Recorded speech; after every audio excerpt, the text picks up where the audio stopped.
Hello student, my name is Vikram. Welcomes you to strive for progress. Topic आपको पता लग गया होगा, चलिए स्टार्ट करते हैं। हमारे पास है त्रिभुज की सर्वांग समता।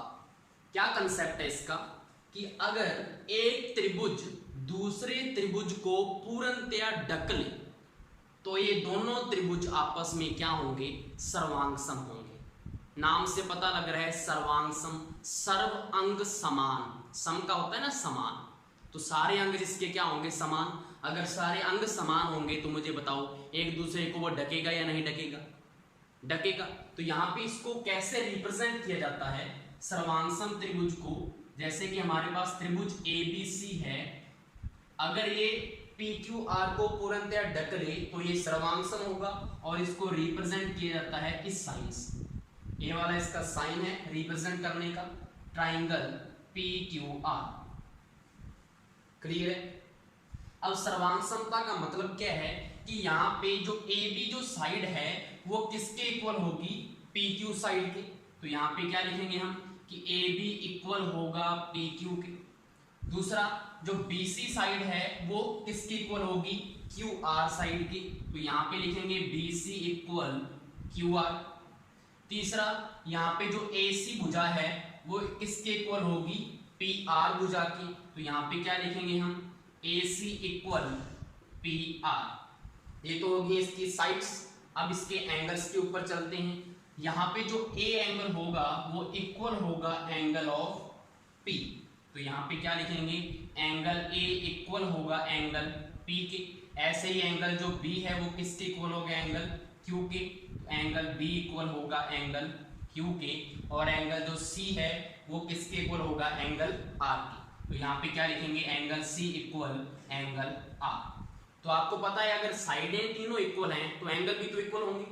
तो ये है हमारा सर्वांग सम त्रिभुज का कंसेप्ट। अब अगर हम बात करें समान त्रिज्या वाले वृत्त की, अगर आपके पास दो वृत्त हैं और दोनों की त्रिज्या समान है तो मुझे बताओ वो एक दूसरे को पूर्णतया ढकेंगे या नहीं ढकेंगे? बिल्कुल ढकेंगे।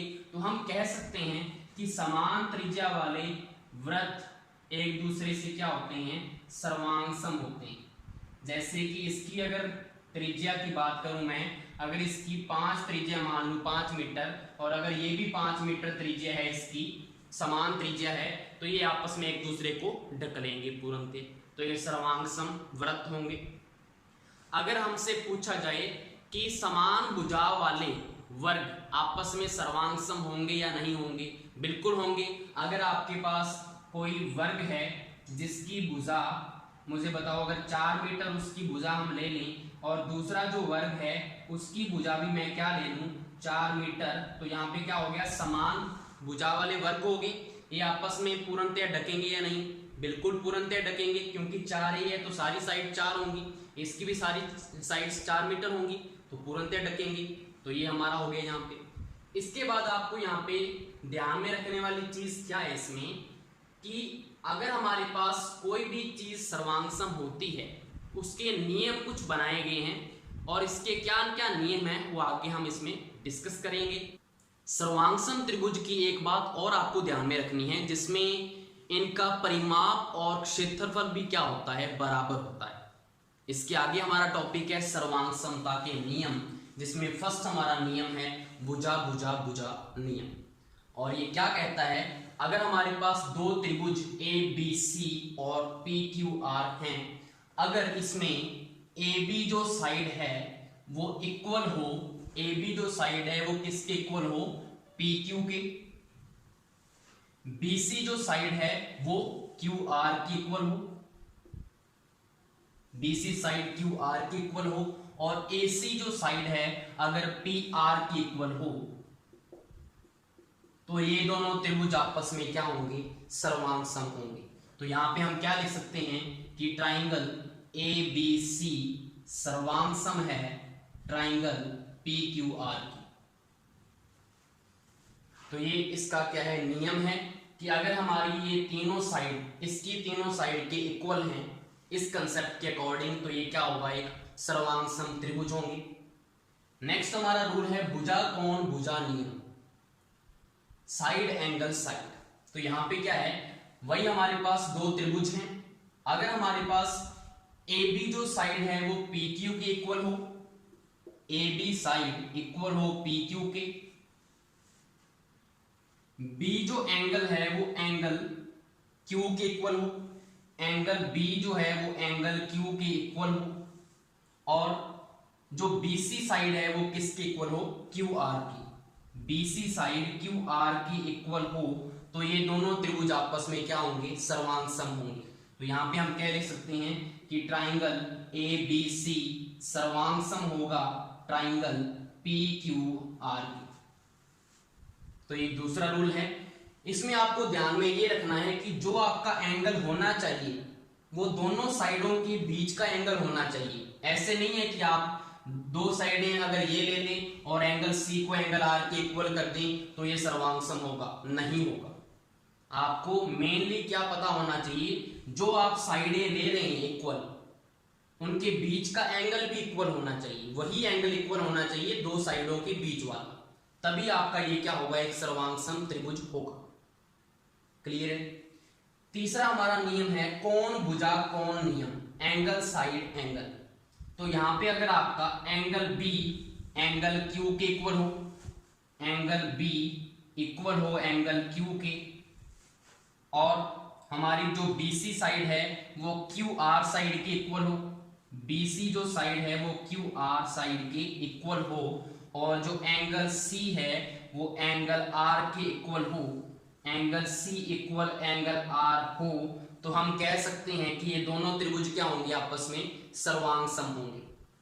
तो यहां पे हम लिख सकते हैं कि ट्राइंगल ए बी सी सर्वांग सम होगा ट्राइंगल पी क्यू आर। तो यहां पे भी आपको ध्यान में ये रखना है कि जो साइड लेनी है वो दो एंगलों के बीच की साइड होनी चाहिए। तो ये आपका तीसरा रूल था जिसके अकॉर्डिंग ये दोनों त्रिभुज सर्वांग सम है। लास्ट हमारा रूल है समकोण कर्ण भुजा नियम। इसका कंसेप्ट क्या है कि यहां पे आपको दिख रहा है कि ये वाले दोनों एंगल कितने के होंगे, 90 डिग्री के, ट्राइंगल एबीसी और ट्राइंगल पीक्यूआर में। तो आपको दिख रहा है कि एंगल जो बी है वो इक्वल होगा एंगल क्यू के, क्योंकि दोनों कितने हैं, 90 डिग्री के इक्वल।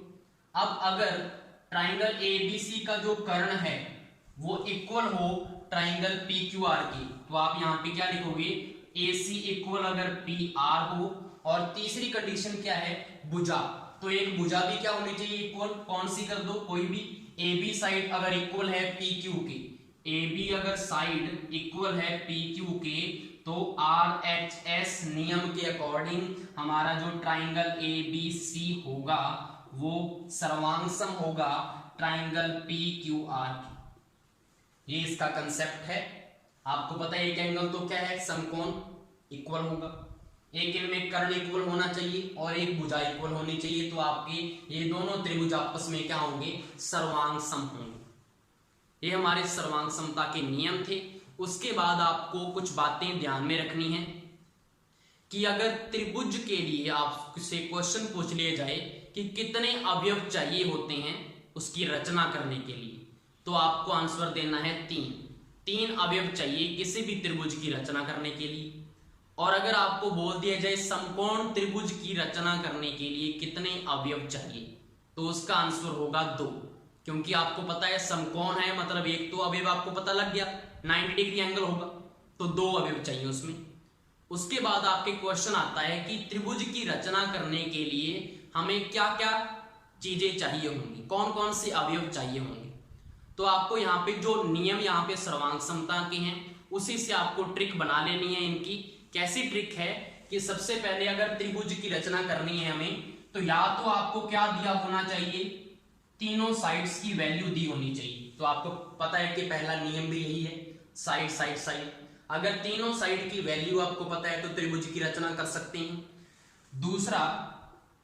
दूसरा क्या है इसमें, अगर आपके पास 2 साइड दी हो और उनके बीच का एंगल दिया हो तब भी आप त्रिभुज की रचना कर सकते हैं। तो 2 भुजाओं और 2 भुजाओं के मध्य का कोण अगर दे दिया जाए तो भी क्या हो जाएगी, त्रिभुज की रचना हो जाएगी। और आपको यह भी पता है कि सर्वांग समता का दूसरा नियम भी यही है, साइड एंगल साइड, तो इससे रचना हो जाएगी। तीसरी, अगर आपको दो एंगल और एक साइड दे दी जाए तो भी क्या हो सकती है, त्रिभुज की रचना हो सकती है। अब आपको ये भी पता है कि ये भी हमने रूल पढ़ा था। तो एंगल साइड एंगल अगर आपके पास ये भी हैं तब भी आप एक त्रिभुज की रचना कर सकते हैं। तो ये तीन आपको ध्यान में रखने हैं। त्रिभुज की रचना ऐसे हो सकती है तीनों से, इस पे भी क्वेश्चंस बनते हैं। सर्वांग समता के ऊपर आपका एक क्वेश्चन है जिससे आपको सब कुछ क्लियर हो जाएगा जैसे जैसे इस पे क्वेश्चन आएंगे। तो यहाँ पे आपको क्वेश्चन पूछा हुआ है, सर्वांग समता का कौन सा नियम लागू होता है, इसको देखकर आपको बताना है। तो मुझे बताओ सबसे पहले आपको क्या दिख रहा है, एंगल ए 60 डिग्री है, एंगल डी भी कितना है 60 डिग्री। तो यहाँ पे लिखो सबसे पहले एंगल ए इक्वल है एंगल डी के। क्लियर है। आपको एक साइड भी इक्वल दिख रही है, AO जो साइड है वो DO साइड के इक्वल है 3 सेंटीमीटर। तो यहाँ पे क्या लिखेंगे, AO इक्वल है DO के। क्लियर है। तीसरा आपको क्या यहाँ पे इक्वल दिया हुआ है, कुछ भी नहीं दिया हुआ, लेकिन आपको यहाँ पे निकालना पड़ेगा जो पीछे के आपने कंसेप्ट पढ़े हुए हैं। आपको पता है कि अगर एक रेखा दूसरी रेखा को क्या करे, काटे, तो आपको पता है उसमें कौन सा एंगल बनता होता है, कौन सा कोण बनेगा, शीर्षाभिमुख कोण। और आपको यह भी पता है कि शीर्षाभिमुख कोण बराबर होते हैं। तो यहाँ पे शीर्षाभिमुख कोण कौन सा बन रहा है, ये वाला जो एंगल होगा वो इस एंगल के क्या होगा, इक्वल होगा। तो यहां पे मैं क्या लिख सकता हूं कि एंगल AOB इक्वल होगा एंगल DOC के, इक्वल है। तो आपको यहां से देखने से पता लग रहा है कि आपने एक ये एंगल इक्वल कर दिया, एक ये एंगल इक्वल कर दिया और एक साइड इक्वल की है। तो कौन सा नियम लगा, हमारा आंसर होगा एंगल साइड एंगल नियम। ये इसका क्या है, आंसर है। और अगर आपसे ये पूछ लिया जाए कि सर्वांगसम त्रिभुज को कैसे रिप्रेजेंट करेंगे, तो आपको पता होना चाहिए ये भी। हमारे पास देखो इसको रिप्रेजेंट करने का तरीका क्या होता है। अगर आपने कोई भी एक ट्राइंगल को कैसे भी ले लिया, जैसे कि AOB ट्राइंगल ले लिया आपने, ट्राइंगल AOB सर्वांगसम है ट्राइंगल। अब इसको लिखने का तरीका आपको पता होना चाहिए। आपको पता है आपने क्या किया है कि एंगल ए वो एंगल डी के इक्वल है। तो यहां पे आपको स्टार्टिंग कहां से करनी पड़ेगी, डी से। ट्राइंगल यहां पे डी लिखना पड़ेगा। क्लियर है। उसके बाद आपको पता है आपने AOB किया था और DOC किया था। तो यहाँ पे अगर O है तो वहां पे भी क्या होगा, O होगा। तो यहाँ पे DO आएगा। उसके बाद आपको पता है ट्राइंगल में क्या बचा, C बचा। तो यहाँ पे C लिख देना। इसको रिप्रेजेंट करने का तरीका है, इसको कैसे लिखते हैं। अगर आप ऐसे करते, अगर आप यहां पे क्या लेते, ट्राइंगल BOA, आप अगर इसको ऐसे लिख देते कि ट्राइंगल BOA सर्वांगसम है ट्राइंगल, तो आपको यहां पे क्या लिखना होता, ये नहीं लिखना होता। फिर आपको इसको देखना पड़ता कि क्या इसमें सीक्वेंस है, क्या इसका ऑर्डर है। तो आपको पता है एंगल B यहां पे आ रहा है, एंगल B आ रहा है, वो आपको नहीं पता कि आपको क्या होगा, क्योंकि B एंगल तो हमें पता ही नहीं। B को छोड़ दे एक बार, O आपको पता है यहाँ पे, तो बीच में सेंटर में तो O लिख दो। A आपको एंगल पता है, A एंगल आपको पता है किसके इक्वल है, D के। तो यहाँ पे A की जगह क्या लिखोगे, D, और बचा कहां पे, वो C लिख देना। तो यहाँ पे ऐसे इसको रिप्रेजेंट करना पड़ेगा। तो आपको ये रिप्रेजेंट करना भी आना चाहिए कि कैसे करना होता है इसको। कई बार आपको क्या देता है, वो ऐसे लिखा हुआ दे देता है, तो आपको यहां से पता लग सकता है कि एंगल ए किसके इक्वल होगा, एंगल डी के। ओ एंगल किसके इक्वल होगा, उसमें दूसरे एंगल ओ के। तो यहां से देखने से भी आपको क्वेश्चंस आ सकते हैं, तो ये आपको आना चाहिए। आई होप सो आपको ये सारी की सारी वीडियो अच्छे से समझ में आ गई होगी। Thank you.